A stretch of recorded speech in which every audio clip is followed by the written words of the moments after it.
Syederalun, proses Pilkada Biren yang dilaksanakan beberapa waktu lalu memasuki tahap akhir. Kibiren pada Kamis 6 Februari malam menggelar rapat pleno terbuka penetapan pasangan calon bupati dan wakil bupati Biren terpilih pada pemilihan tahun 2024. Rapat tersebut berlangsung di Aula Wisma Jaya Biren dan dihadiri unsur Forkopimda, Paslon Muklis Razwardi, para pendukung, simpatisan, serta tim sesnya. Haji Muklis ST bersama Haji Razwardi datang menggunakan kendaraan double kabin disambut antusias berbagai kalangan. Mereka menyalami satu persatu pendukungnya termasuk para kaum ibu dan juga anggota KIP Biren dan yang lainnya. Pertemuan diawali sambutan sekretaris dan ketua KIP Biren dilanjutkan oleh PJ Bupati Biren. Hadir pula Panwaslih Biren, anggota KIP Aceh dan pengurus partai pengusung paslon. Kemudian dilanjutkan rapat pleno dipimpin Ketua KIP Biren diawali membaca tata tertib yang disampaikan Safrizal SP selaku anggota KIP Biren. Selanjutnya diteruskan pembacaan berita acara keputusan KIP Biren. Salah satu poin dalam berita acara hasil rapat pleno yaitu paslon nomor urut 3 Haji Muklis ST dan Haji Insinyur Razwardi MT dengan perolehan suara sah 122.898 atau 55,58% suara sah.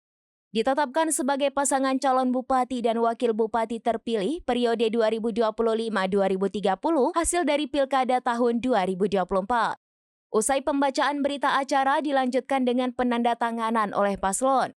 Adapun salinan berita acara diserahkan kepada Haji Muklis ST dan Haji Insinyur Razwardi MT, Ketua DPRK Biren dan Panwaslih Biren. Ketua KIP Biren Saiful Hadi SEMM dalam sambutannya mengatakan tahapan ini merupakan tahapan akhir dalam Pilkada serentak tahun 2024. Seluruh tahapan penyelenggaraan Pilkada tahun 2024 ini dapat berjalan lancar berkat kerjasama dan dukungan semua pihak, baik dari pasangan calon, pemerintah daerah, Forkopimda, rekan-rekan media, dan seluruh lembaga vertikal lainnya dan juga masyarakat. Hampir mencapai 60%. Oleh karena itu, masyarakat Biren menggantungkan harapan besar kepada kami. Kami sangat memaklumi sebagai manusia biasa dalam melaksanakan tugas membutuhkan dukungan dari seluruh masyarakat Kabupaten Biren. Dari Biren, Yusmandin Idris, serambinews.com. Download Tribun X sekarang, menghadirkan lokal menjadi Indonesia.